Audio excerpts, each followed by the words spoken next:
जीवन का मूल्य क्या है। महात्मा बुद्ध किसी गांव में ठहरे हुए थे। गांव के साथ ही आसपास के क्षेत्रों से भी लोग उनके दर्शन करने और प्रवचन सुनने पहुंच रहे थे। एक दिन उनसे मिलने एक व्यक्ति आया और बोला कि तथागत कृपया बताइए इस जीवन का मूल्य क्या है।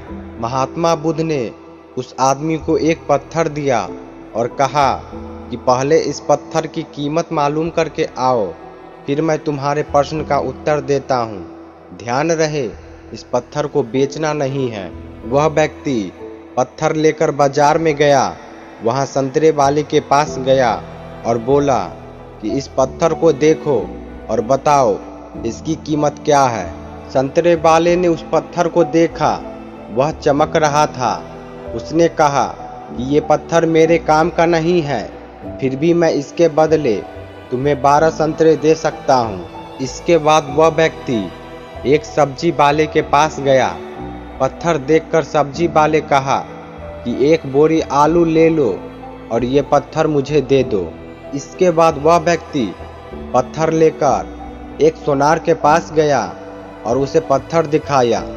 सोनार ने पत्थर देखा और कहा, इस पत्थर के बदले मैं तुम्हें 1000 स्वर्ण मुद्राएं दे सकता हूँ। उस व्यक्ति ने पत्थर बेचने से मना कर दिया तो सोनार बोला कि मैं तुम्हें 4000 स्वर्ण मुद्राएं देता हूँ, ये मुझे दे दो।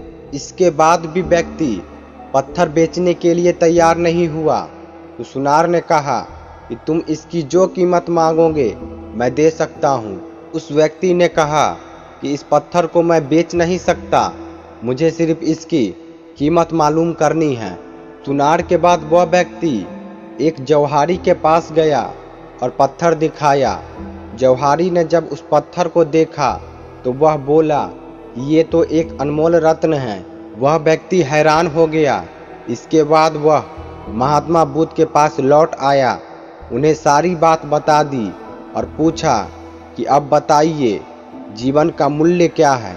महात्मा बुद्ध ने कहा कि संतरे वाले ने इस पत्थर की कीमत 12 संतरे लगाई, सब्जी वाले ने 1 बोरी आलू, सोनार ने 4000 स्वर्ण मुद्राएं और जौहर ने इसे अनमोल बताया। यही बात हमारे जीवन पर भी लागू होती है। हर व्यक्ति एक हीरा है, लेकिन दूसरे लोग हमारी कीमत उनके समर्थ और उनकी जानकारी के अनुसार लगाते हैं। हमें हमारी योग्यता की तुलना किसी से नहीं करनी चाहिए। योग्यता की कीमत हमें स्वयं लगानी चाहिए, क्योंकि कोई दूसरा व्यक्ति इसकी कीमत नहीं लगा पाएगा। अगर कोई हमारी योग्यता की कीमत लगाएगा, उसके सामर्थ्य के अनुसार लगाएगा। इसलिए कभी भी खुद को दूसरों से कम नहीं समझना चाहिए।